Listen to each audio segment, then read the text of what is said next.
সুপ্রভাত বন্ধুরা, আমার আরো একটি নতুন ভ্লগে তোমাদের অনেক অনেক স্বাগত। কেমন আছো তোমরা সবাই? আশা করি সবাই ভালো আছো। আর আমাদেরও দিন মোটামুটি চলেই যাচ্ছে। এখন থেকে আমি আমার ভ্লগটা স্টার্ট করলাম। আশা করি তোমাদের এই ভ্লগটা দেখতে অনেক অনেক ভালো লাগবে। সংসারে যে সমস্ত কাজগুলো থাকে তার মধ্যে আমার মনে হয় বিছানা তোলা হলো একটা অন্যতম কাজ। বিছানাটা যদি প্রত্যেকদিন আমরা পরিপাটিভাবে গুছিয়ে রাখতে পারি তাহলে নিজেরও ভালো লাগে। আর ঘরে ছবিটাও পুরো চেঞ্জ হয়ে যায়। তাই জন্য আমি প্রত্যেকদিন বিছানাটাকে ভালোভাবে তোলার পরিপাটি করে গুছিয়ে রাখার চেষ্টা করি। তাহলে নিজেরও দেখতে ভালো লাগে। আর হঠাৎ করে কেউ যদি বাড়িতেও চলে আসে তাহলে তারও ভালো লাগে।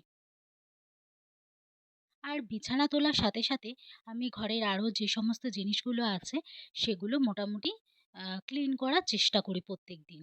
হয়তো ডিপ ক্লিন প্রত্যেকদিন করা হয়ে ওঠে না, কিন্তু প্রত্যেকদিনই আমি চেষ্টা করি যাতে পরিষ্কার পরিচ্ছন্ন রাখা যায়। আজকে ভাবলাম যে আজকে ড্রেসিং টেবিলটা একটু ক্লিন করি। কারণ কি বলতো, আমরা তো থার্ড ফ্লোরে থাকি, তো সেই জন্য না প্রচণ্ড ধুলোবালি প্রত্যেকদিনই ঢোকে ঘরের মধ্যে, আর প্রত্যেকদিনই ধুলোবালি হয়ে যায়। যতই পরিষ্কার করি না কেন ধুলোবালি সেই হয়েই যায়। তাই জন্য আমি চেষ্টা করি যাতে সপ্তাহে ২-৩ দিন ভালোভাবে পরিষ্কার করার। কারণ প্রত্যেকদিন তো আর পুরো ক্লিন করা যায় না, তাই জন্য। প্রত্যেকদিন আমি ওপর ক্লিন করে রাখি। আর সপ্তাহে ২-৩ দিন মোটামুটি ভালোভাবে পরিষ্কার করে রাখি। দেখো, তোমাদের সাথে কথা বলতে আমার ড্রেসিং টেবিলও পরিষ্কার করা হয়ে গেল।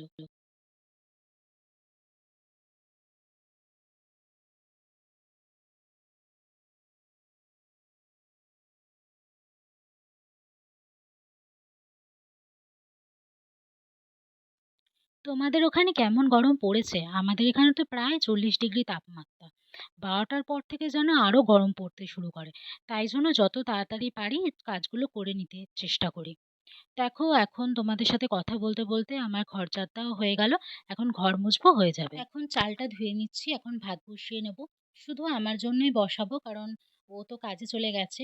তো আমি দুপুরবেলা ভাত, ডাল, ডালটা কালকে ছিল, ওটা দিয়েই খাবো। আর আলু পেঁয়াজ ভাজা আর ডিমের অমলেট করে নেব। ওটা দিয়ে আমি লাঞ্চ করে নেব। কি বলতো, নিজের একার জন্য না আর ভালো মন্দ কিছু করতে ইচ্ছা করে না। আর তার মধ্যে যা গরম, তো মনে মনে হয় যেন শুধু জল খেয়েই থাকি। আর কিছু খেতেই ইচ্ছা করে না তেমন। এবার হচ্ছে ভাতটা বসিয়ে দিলাম। আর হচ্ছে জলের বোতলগুলো সব জল ভরে রেখে দিলাম। কারণ আমাদের তো ট্যাঙ্কের জল তো প্রচণ্ড গরম থাকে, এমনি তো খাওয়াই যায় না। আর ফ্রিজে সমস্ত বোতলগুলোকে ঢুকিয়ে দিলাম। কারণ হচ্ছে এত গরম হয়ে থাকে, তো ফ্রিজের জল ছাড়া খাওয়াই যায় না। যখন ইচ্ছা হবে বের করে খেয়ে নেব। ডালটা ফ্রিজ থেকে বার করে রাখলাম। কিছুক্ষণ এটা রেখে দেবো, নর্মাল টেম্পারেচারে আসবে, তারপর এটা গরম করে নেব। আর এখানে হচ্ছে আলু আর পেঁয়াজও কেটে নিয়েছি। আর এখানে ডিমটাও বার করে নিলাম, এটা একটু অমলেট করে নেবো, তাহলে আমার দুপুরের খাবার হয়ে যাবে। তারপর হচ্ছে কিটির ভাতটা আর হচ্ছে ওর সয়াবিন সেদ্ধটাও বের করে রাখলাম।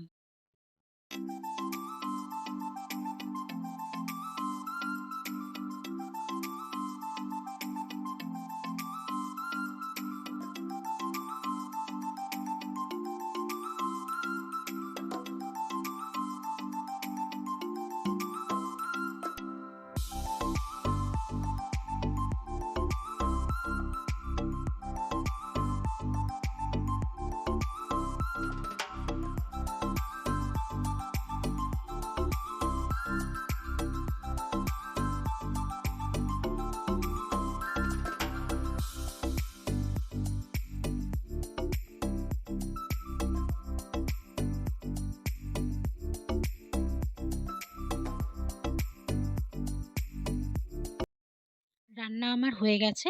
এখন রান্নার জায়গাটাকে পুরো পরিষ্কার করে নেব। তো আমি যখনই রান্না করি, রান্না শেষ হয়ে যাওয়ার পর আমি পুরো রান্নার জায়গাটা পুরো পরিষ্কার করে নিই, আমি ফেলে রাখি না। তো তারপর হচ্ছে একটু ফ্রিজ থেকে জল বার করে একটু জল খেয়ে নিলাম। কারণ ট্যাঙ্কের জল এত গরম, ফ্রিজের জল ছাড়া কোনো উপায় নেই, ফ্রিজের জলই খেতে হয়। আজকে বেশি জামা কাপড় কাচিনি, ও শুধু একটা জামা আর একটা প্যান্টই কেচেছি। তো ওটা ব্যালকনিতে এখন দিয়ে দিলাম। তো আমি প্রত্যেকদিন ওই অল্প অল্প করেই কাচি, কারণ একদিকে যদি বেশি কাচি তো খুব কষ্ট হয়, তো সেই জন্য প্রত্যেকদিন অল্প অল্প করে কেচে নিই। আর এখন যা রোদ, তো একদিনেই মোটামুটি জামা কাপড় শুকিয়ে যায়, কোনো প্রবলেম হয় না। আর এখানে দেখো, দুখানা পা পোছ কালকে কেচে দিয়েছিলাম। তো আজকে হচ্ছে উল্টে দিচ্ছি এক পিঠটা। কালকে শুকিয়ে গেছে এক পিঠ, আজকে এক পিঠটা উল্টে দিচ্ছি। আর এখন যা রোদ উঠেছে একদিনেই মোটামুটি শুকিয়ে যায়। তারপর আমি ঘর মুছে স্নান করতে চলে গেলাম। স্নান করে চলে এসছি, এবার টাওয়াল দিয়ে মাথাটা ভালো করে চুলটা মুছে নেব। দিয়ে এখন হচ্ছে মাথা আঁচড়ে নিলাম, তারপর হচ্ছে সিঁদুর পরে নেব। আজকে হচ্ছে বৃহস্পতিবার, তো এখন বৃহস্পতিবারের পুজো দেব। তো বৃহস্পতিবারে তো পুজো দিতে একটু টাইমও লেগে যায়। তো পুজো দিয়ে নিয়ে তারপর হচ্ছে লাঞ্চ করব।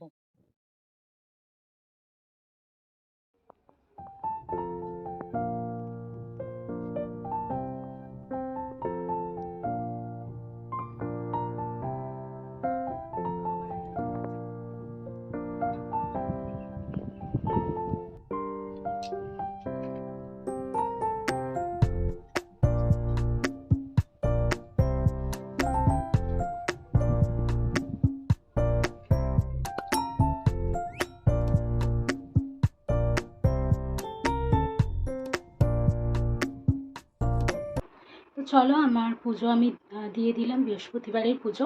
তো এবার আমি লাঞ্চ করে নেব। এই যে আমি লাঞ্চ বেড়ে নিয়েছি। ভিডিওটা আজকে এখানেই এন্ড করছি। ভিডিওটা ভালো লাগলে অবশ্যই like, comment, share and subscribe করে দিও।